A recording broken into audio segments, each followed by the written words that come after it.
Dans les archives de l'abbaye Saint-Armand, au nord de la France, Adalric Fournier, historien spécialisé dans les communautés monastiques du début du XXe siècle, fit, en 1934, une découverte qui, d'abord, n'avait rien d'extraordinaire.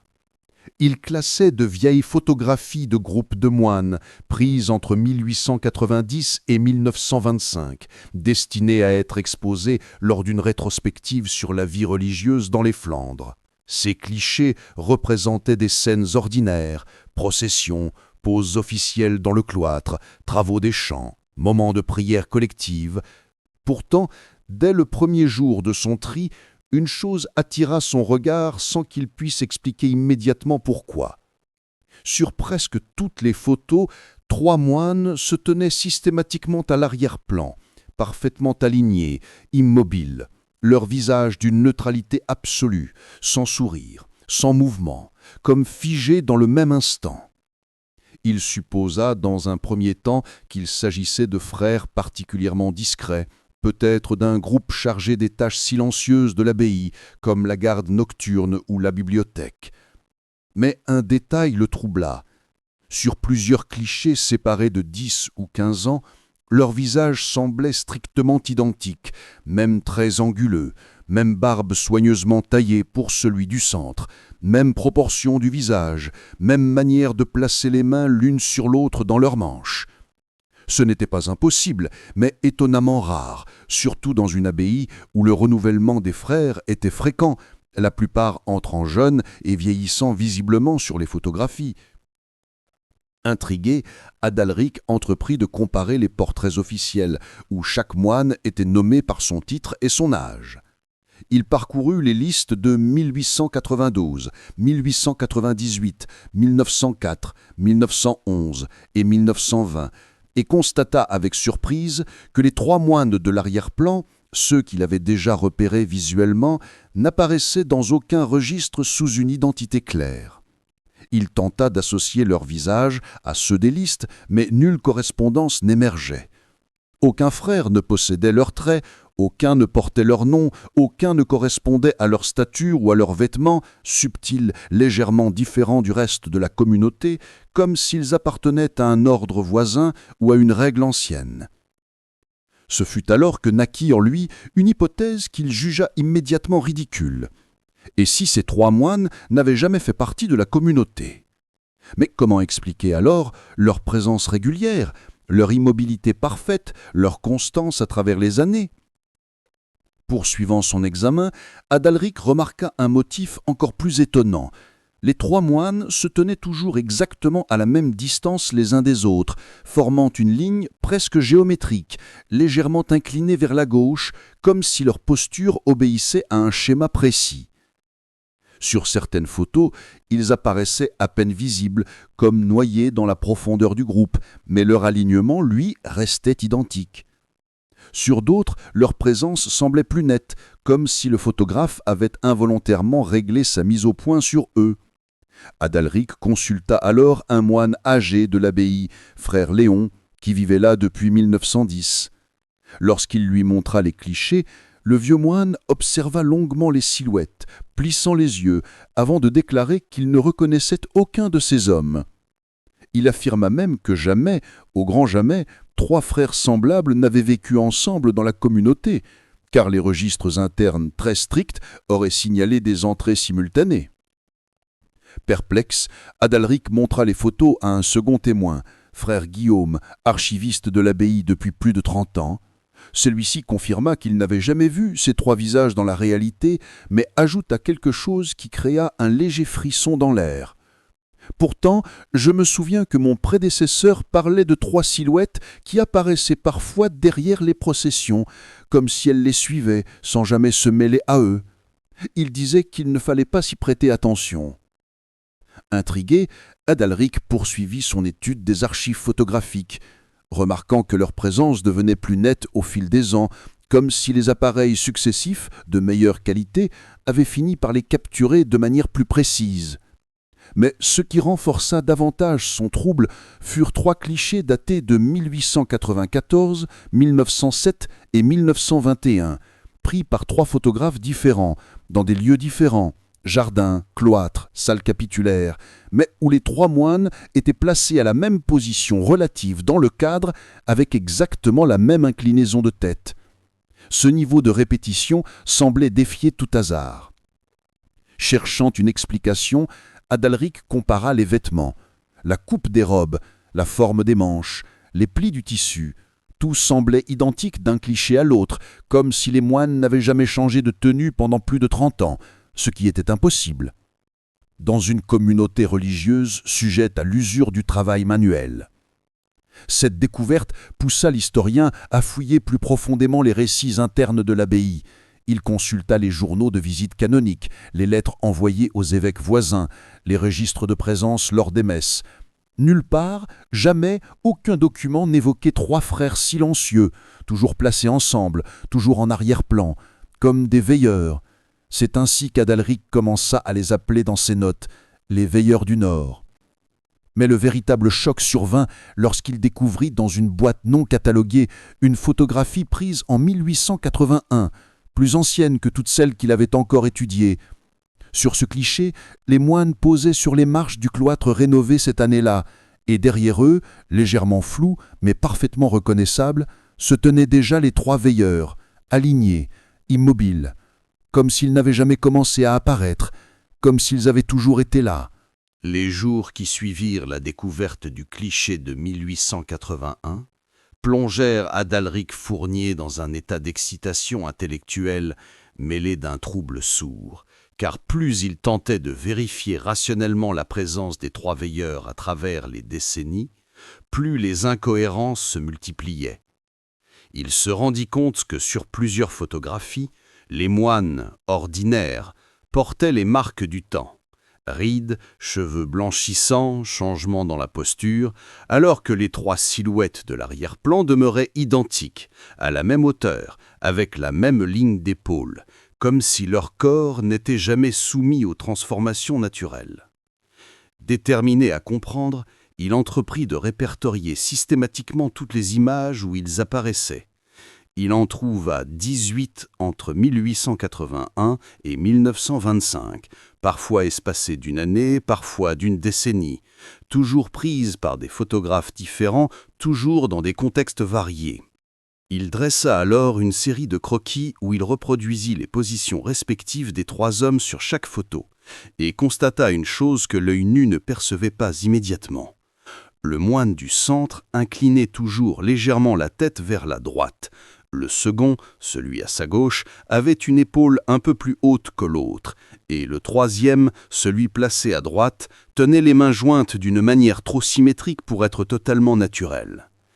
Ces répétitions exactes d'un cliché à l'autre créaient un motif presque mécanique, comme si les 3 veilleurs étaient des silhouettes articulées selon un schéma immuable.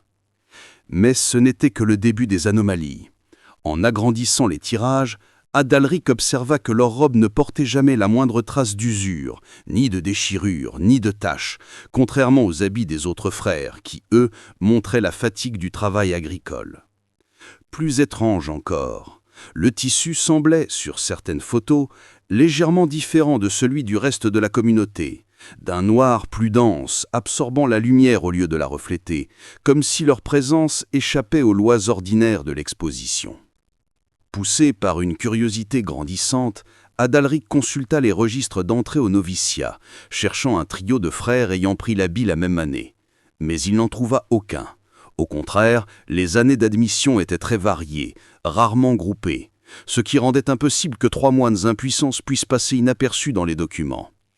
Il songea alors à demander l'avis de frère Léon, l'un des doyens du monastère, mais celui-ci, lorsqu'il revit les photos, parut légèrement mal à l'aise et déclara qu'il ne fallait pas trop se pencher sur les détails qui ne devaient pas exister. Cette phrase énigmatique poussa Adalric à interroger d'autres témoins plus jeunes, mais tous confirmèrent n'avoir jamais vu 3 frères semblant inséparables. Certains, cependant, mentionnèrent avoir parfois aperçu, lors des processions nocturnes, 3 silhouettes à l'arrière du cortège, marchant légèrement en décalage, sans prononcer un mot.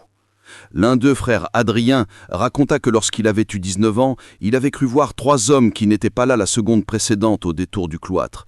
mais il avait attribué cela à la fatigue. Ces fragments de souvenirs, si vagues soient-ils, semblaient pourtant converger.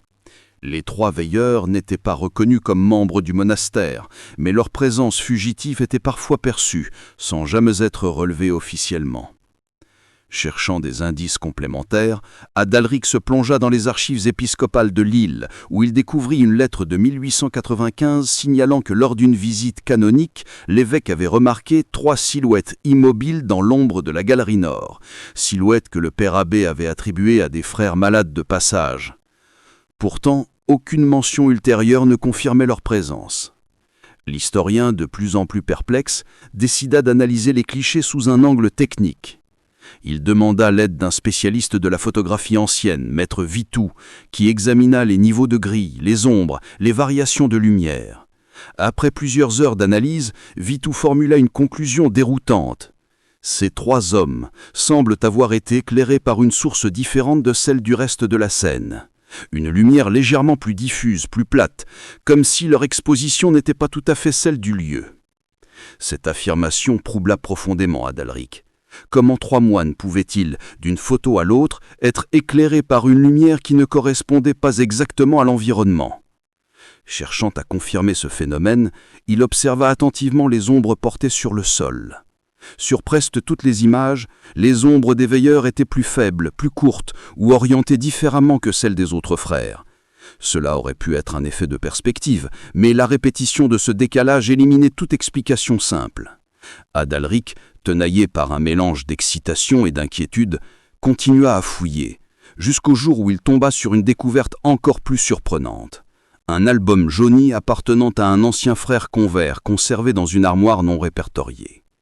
Entre 2 pages, il trouva un dessin à l'encre représentant 3 silhouettes alignées, la même proportion, la même inclinaison de tête, accompagnée d'une légende écrite d'une main tremblante. « Ils ne vieillissent pas ».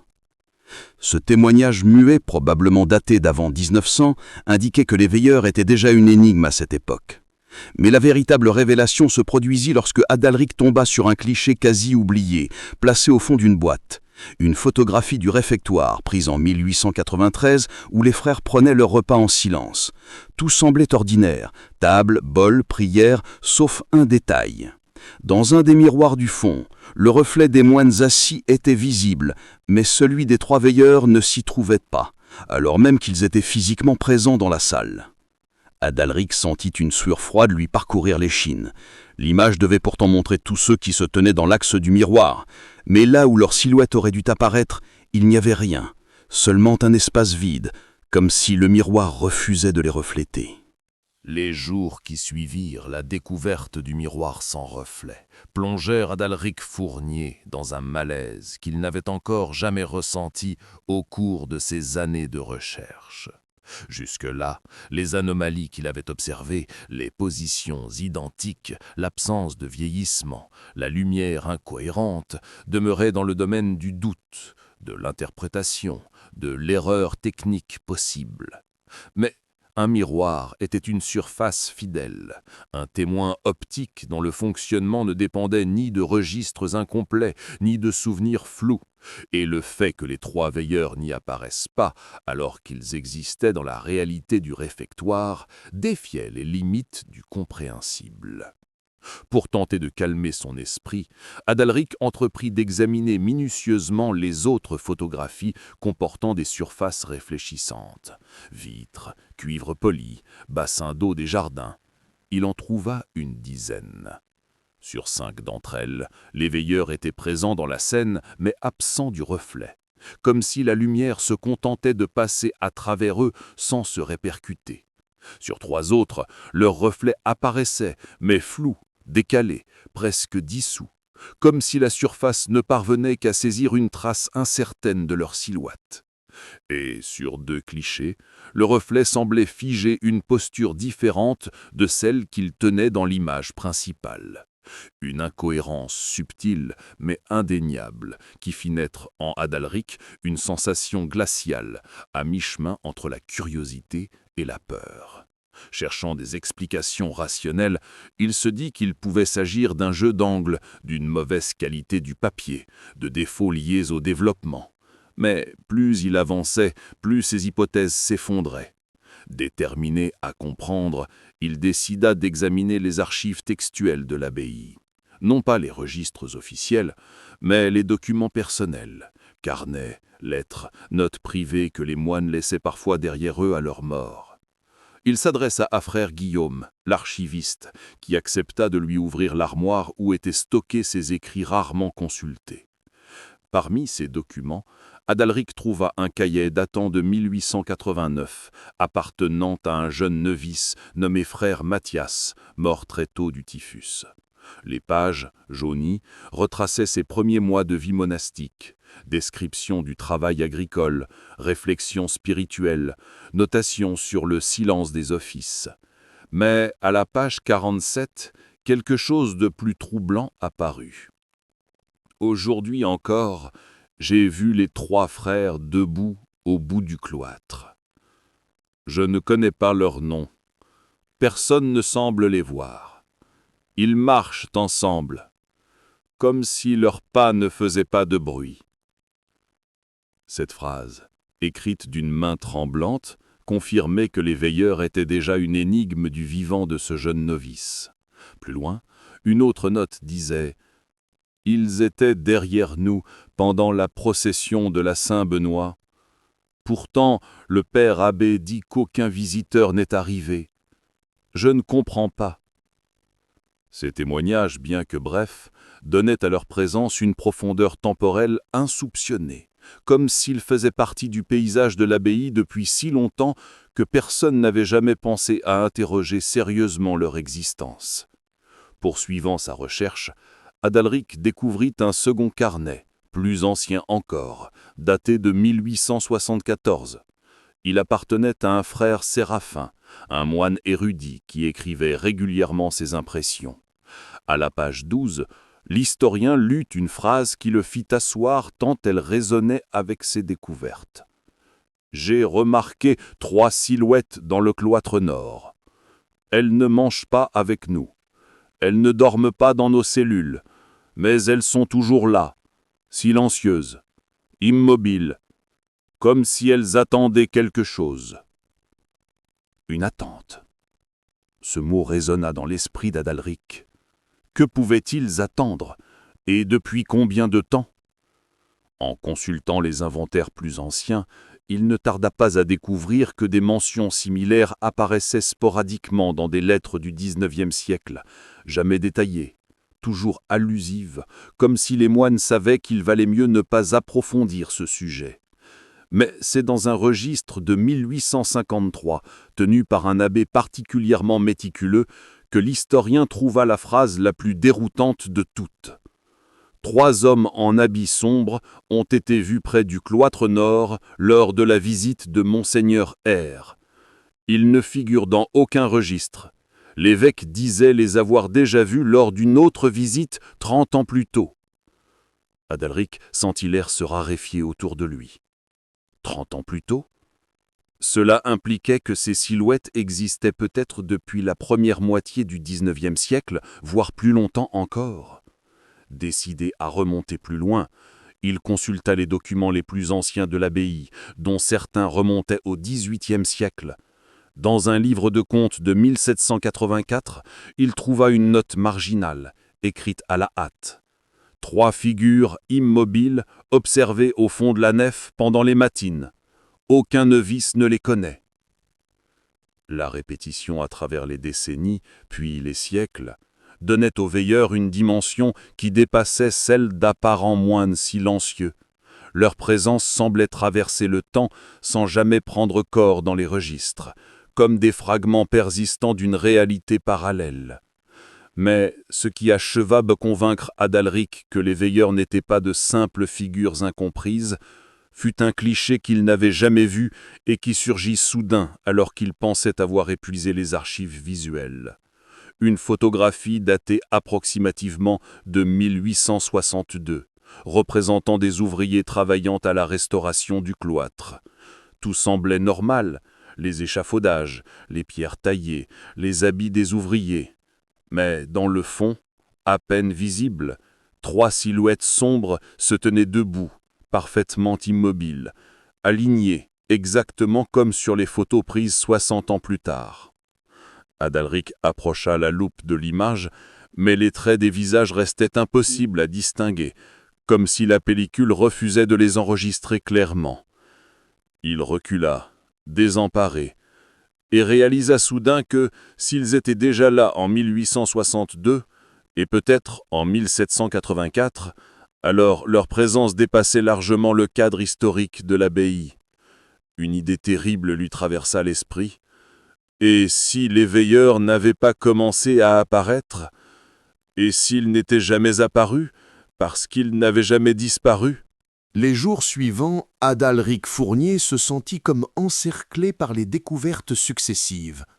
Et plus il avançait dans les archives, plus une idée étrange s'imposait à lui, non pas sous forme de conviction, mais comme une présence diffuse et insistante. Les veilleurs ne semblaient pas appartenir à un moment précis, ni à une génération particulière, mais à un fil continu traversant le temps, un fil que seule la photographie révélait avec une précision croissante.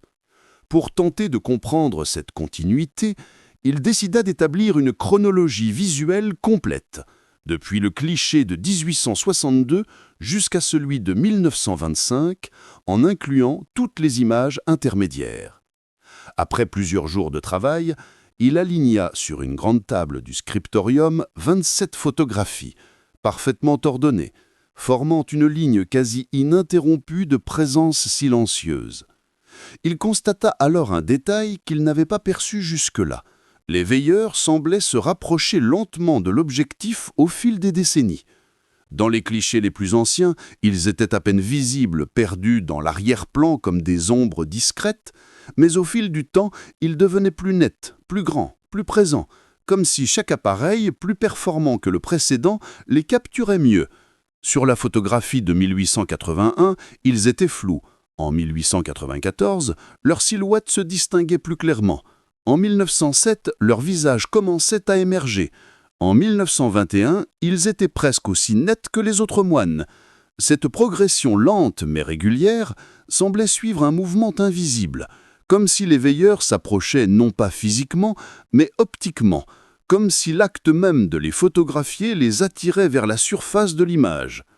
Cherchant à confirmer cette intuition, Adalric prit une règle et mesura, sur chaque cliché, la proportion du cadre occupé par leur figure. Les chiffres parlaient d'eux-mêmes, une augmentation régulière, presque linéaire depuis 1862. Il refit le calcul plusieurs fois, puis tenta une analyse géométrique. En traçant des lignes reliant leurs positions successives sur différents clichés, il obtint une forme étrange, presque un arc, comme si leur placement à travers les années dessinait un mouvement inexorable vers un point invisible que lui seul pouvait percevoir. Troublé, il voulut en parler à frère Guillaume, mais celui-ci, après un long silence, déclara que certaines choses appartiennent au mur et qu'il ne fallait pas déranger ceux qui veillent. Cette réponse, prononcée sans menace, mais avec une inquiétante douceur, laissa Adalric perplexe. Qu'entendait-il par « ceux qui veillent » ? Était-ce une expression traditionnelle, un dicton ancien, ou une allusion à des phénomènes que les générations précédentes avaient appris à accepter sans chercher à les comprendre? Désireux d'en savoir plus, l'historien entreprit de fouiller dans les textes liturgiques et les légendes locales. Il découvrit que dans les Flandres, certaines communautés monastiques évoquaient parfois dans des écrits marginaux la présence de gardiens silencieux ou de figures du Nord censées veiller sur les lieux lors des hivers les plus rudes, lorsque la lumière du jour était rare. Il trouva également, dans un ouvrage du XVIIIe siècle, la mention de 3 silhouettes observées pendant les vêpres, semblables à des frères mais ne priant jamais. Ces récits anciens, souvent considérés comme symboliques, prenaient soudain une dimension troublante à la lumière des photographies modernes. Mais ce qui bouleversa Adalric encore davantage fut une découverte inattendue dans les archives paroissiales d'un village voisin. Un registre de 1823 mentionnait la visite de 3 frères inconnus se tenant au fond de l'église pendant une messe d'hiver. Le curé avait noté qu'ils n'avaient pas pris la communion, qu'ils ne s'étaient pas agenouillés, mais qu'ils étaient restés immobiles jusqu'à la fin, puis avaient disparu avant la bénédiction. Un second registre, daté de 1791, évoquait 3 hommes graves, habillés de noir, observant la cérémonie depuis la nef nord.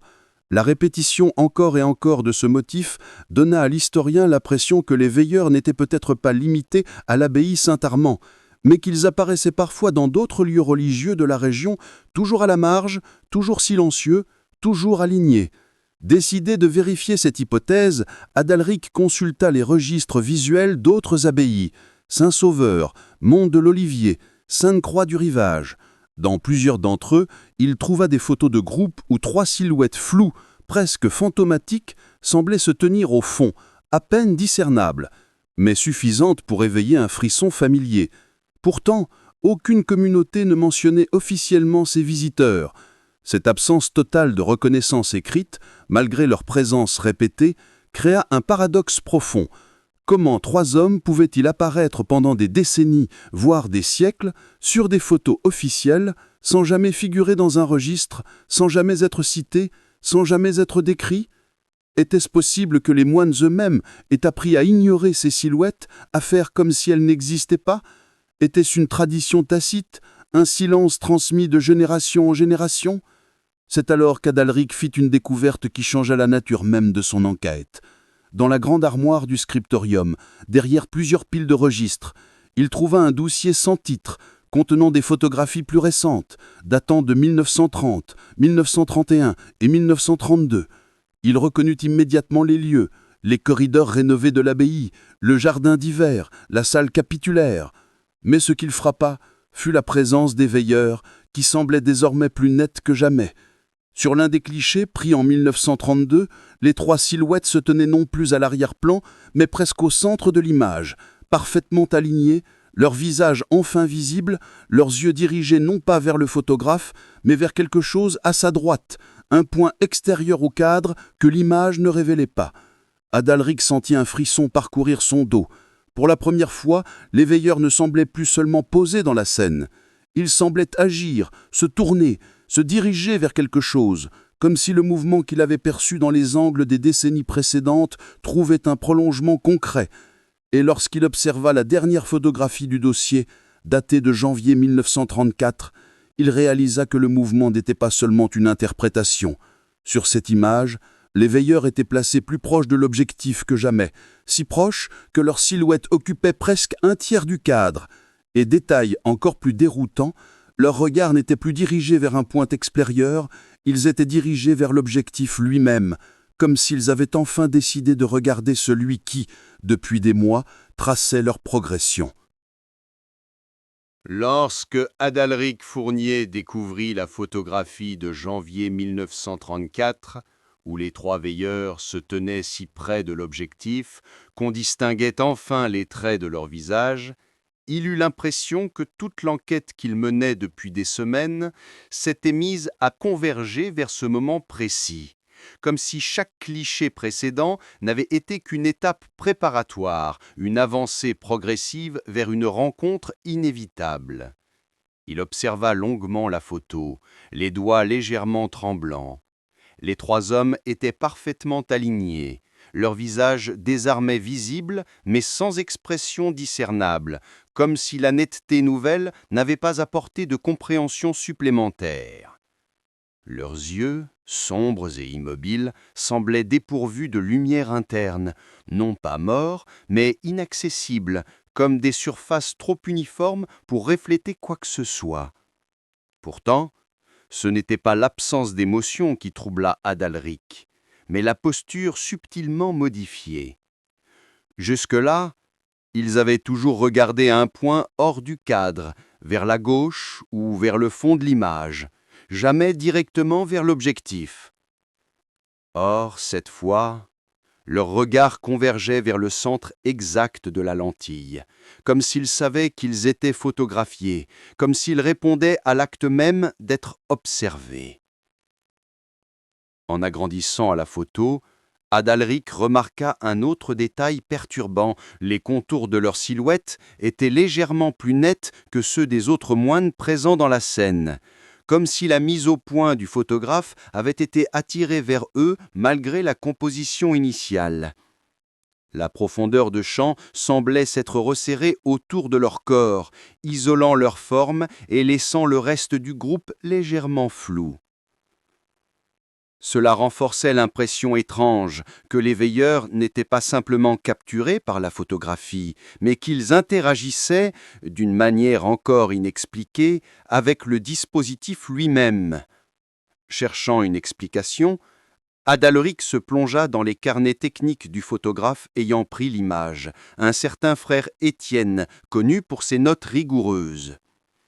Il espérait y trouver un commentaire sur la présence inhabituelle de ces trois hommes, mais les pages de janvier 1934 n'évoquaient qu'un banal « essai de la nouvelle plaque sèche, lumière faible mais stable ». Aucune mention d'une anomalie, aucune remarque sur des silhouettes étranges présentes ce jour-là. Cela troubla profondément Adalric, car si les veilleurs s'étaient tenus si près de l'objectif, leur présence aurait dû impressionner le photographe. Or, le carnet restait silencieux. Poursuivant ses recherches, il tenta de retrouver d'autres clichés pris la même semaine, espérant confirmer la progression qu'il avait observée. Il finit par découvrir, dans une boîte non répertoriée, une photographie datée du 28 janvier 1934, représentant le cloître sous la neige. Le cadrage, cette fois, était large, montrant les arcades et le jardin intérieur recouvert d'un voile blanc. Pourtant, à l'extrême bord du cadre, presque coupé par la composition, les veilleurs apparaissaient encore, si proches de la limite de l'image qu'on aurait dit qu'ils tentaient d'y entrer pleinement. Adalric sentit son souffle se bloquer. Il eut l'impression que les veilleurs n'étaient pas simplement capturés par la photographie, mais qu'ils s'approchaient aussi latéralement, comme s'ils exploraient toutes les possibilités offertes par le cadre photographique pour s'avancer vers un point qui leur importait. Cette idée l'obséda au point qu'il entreprit de comparer toutes les images de cette période, traçant les positions successives des silhouettes comme on tracerait une trajectoire sur une carte.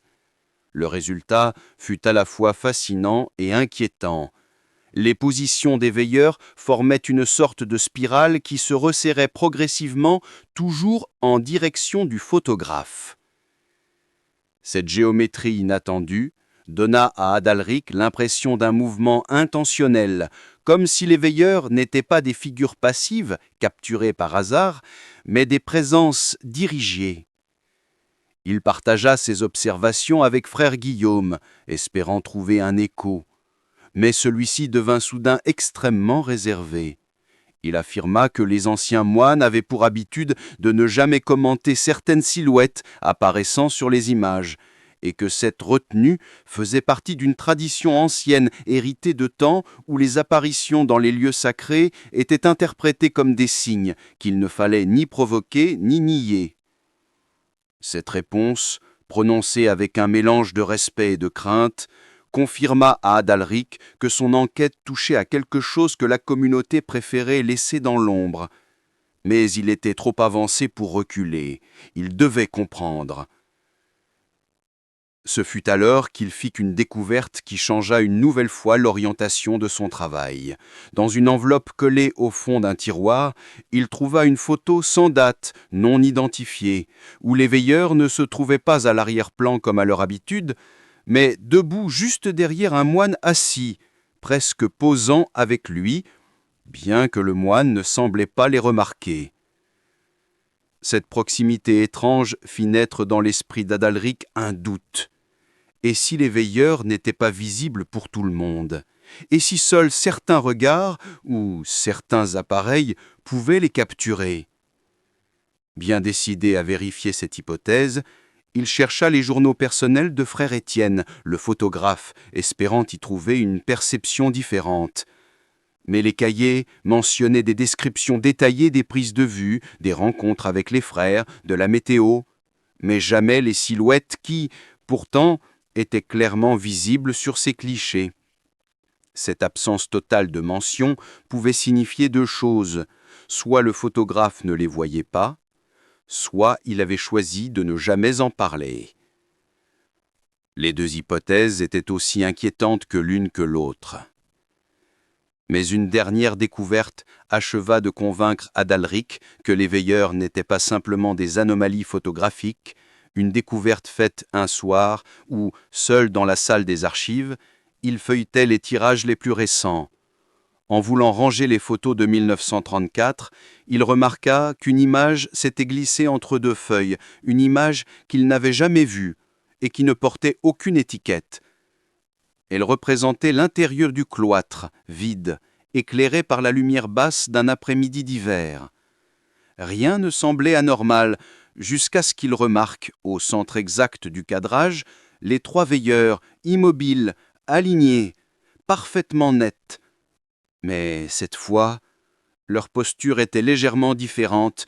Leur tête était tournée non vers la gauche, non vers la droite, non vers l'objectif, mais vers un point situé derrière l'appareil, comme s'ils attendaient quelqu'un ou quelque chose qui se trouvait dans le dos du photographe. Adalric sentit son souffle se serrer. Il eut l'impression que les veilleurs n'étaient plus seulement dans les images, qu'ils commençaient à déplacer leur attention hors du cadre, vers le monde réel, vers celui qui les observait. Les jours qui suivirent la découverte du dernier cliché plongèrent Adalric Fournier dans un état de tension calme, mais constante. Comme si, autour de lui, quelque chose s'était mis à vibrer, non pas bruyamment, mais avec une présence sourde, presque imperceptible, qui modifiait la manière dont il percevait les couloirs de l'abbaye, la lumière du cloître, le silence des cellules. Il tentait de poursuivre son travail comme si rien n'avait changé, mais chaque geste semblait désormais accompagné d'une vigilance discrète, d'une attention accrue aux angles sombres, aux reflets dans les vitres, aux sons étouffés venant de la galerie nord. Pourtant, malgré cette tension, il continua son enquête, mû par une curiosité qui avait désormais dépassé la simple recherche historique. Il voulait comprendre ce que les veilleurs observaient, ce qui, dans les photographies, semblait attirer leur regard hors du cadre. Il recommença son analyse méthodique des images, étudiant leur orientation, la direction de leurs yeux, l'inclinaison de leur tête. Il traça des lignes imaginaires prolongeant leur regard, comme s'il s'agissait de vecteurs dans un schéma géométrique, et réalisa que, sur plusieurs clichés récents, ces lignes convergeaient toutes vers un point situé légèrement derrière l'appareil photo, à hauteur d'homme. Ce constat fit naître en lui une intuition dérangeante. Et si les veilleurs ne regardaient pas l'objectif en tant que dispositif, mais celui qui se trouvait derrière, celui qui tenait la caméra, celui qui observait leur apparition. Cette idée, d'abord trop étrange pour être acceptée, se renforça lorsqu'il découvrit, en ouvrant une armoire basse du scriptorium, une enveloppe contenant 3 photographies qu'il n'avait jamais vues, datées approximativement de février 1934. Elles avaient été prises dans différents lieux de l'abbaye, dans le cloître, devant la porte du réfectoire et dans le jardin d'hiver. Sur chacune d'elles, les veilleurs apparaissaient, mais contrairement à toutes les photos précédentes, ils n'étaient plus alignés ni immobiles. Leur posture changeait légèrement d'une image à l'autre, comme si les clichés avaient capturé différents instants d'un déplacement lent.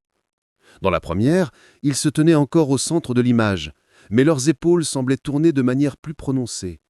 Dans la deuxième, ils se trouvaient à quelques pas de plus vers l'avant, presque au premier plan.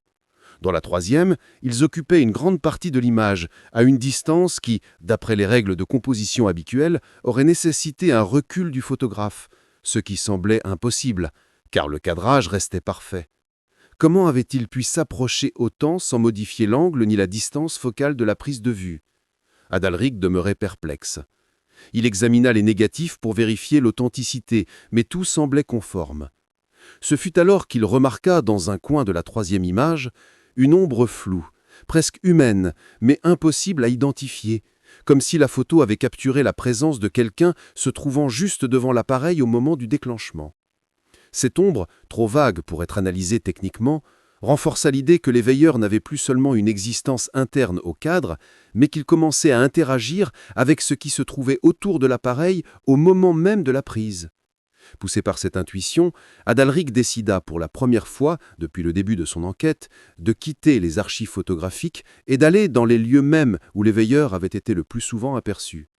Il se rendit dans la galerie nord, celle où, selon les lettres anciennes, les silhouettes se tenaient parfois pendant les offices. L'air y était plus froid que dans le reste de l'abbaye, et la lumière filtrée par les vitraux créait un contraste doux sur les pierres anciennes. Il resta immobile quelques minutes, observant la perspective longue et silencieuse, essayant d'imaginer comment les veilleurs se plaçaient dans cet espace. Ensuite, il se dirigea vers le cloître, où un vent léger faisait vibrer les branches du petit arbre central. Rien ne semblait inhabituel, et pourtant, Adalric sentit dans sa nuque cette sensation subtile, presque électrique, que l'on ressent parfois quand on se sait observer. Il se retourna, mais la galerie était vide. Il tenta de rationaliser ce sentiment, se disant que les semaines d'enquête avaient amplifié son imagination. Pourtant, lorsqu'il retourna dans la salle des archives en fin d'après-midi, une surprise l'attendait. Au milieu de son bureau, parfaitement posé sur la pile de photographies qu'il avait classée la veille, se trouvait un cliché qu'il n'avait jamais vu. Il le prit dans ses mains avec précaution, le cœur battant plus vite. La photo représentait la salle des archives elle-même, exactement telle qu'elle se trouvait à cet instant, avec les tables, les lampes, les étagères. Mais elle contenait un élément qu'il ne pouvait pas ignorer. Debout près de l'armoire où il rangeait habituellement les clichés, les trois veilleurs se tenaient alignés, parfaitement nets, leurs visages tournés vers l'objectif, mais leurs yeux orientés légèrement vers la droite, exactement dans la direction où se trouvait Adalric au moment où il découvrait l'image. Il sentit ses jambes se raidir, incapable de détacher son regard de la photographie. Il scruta chaque détail. L'heure approximative semblait correspondre à la lumière naturelle filtrant par la fenêtre. L'angle du cliché suggérait que l'appareil avait été posé à hauteur de poitre, comme sur un trépied. Mais personne, absolument personne n'était autorisé à utiliser le matériel photographique à cette heure-là. Adalric recula d'un pas, comme si l'air autour de lui s'était épaissi. Il regarda ensuite le reflet dans la vitre de l'armoire, lentement, presque contre sa volonté, et ce qu'il vit le fit arrêter net. Dans la vitre, à côté de sa propre silhouette, trois formes sombres, floues, mais indubitablement présentes, se tenaient immobiles au même endroit que sur la photo. Pourtant, lorsqu'il se retourna brusquement, la salle était vide. Il resta un long moment immobile, les mains posées sur la table, respirant profondément, jusqu'à ce qu'un calme étrange, non pas apaisant, mais comme une acceptation silencieuse, s'installe en lui. Il comprit alors que les veilleurs n'étaient pas apparus pour être identifiés, ni pour être expliqués, ni même pour être craints. Ils apparaissaient parce que je les observais. Ils se rapprochaient parce que je les suivais. Et dans un dernier éclair de lucidité, il saisit que les siècles d'images n'avaient pas raconté l'histoire de leur présence, mais l'histoire de leur approche. Il baissa les yeux vers la photographie encore entre ses doigts, et dans un murmure presque inaudible, il prononça la seule phrase qui lui semblait désormais possible. « Ils sont arrivés. »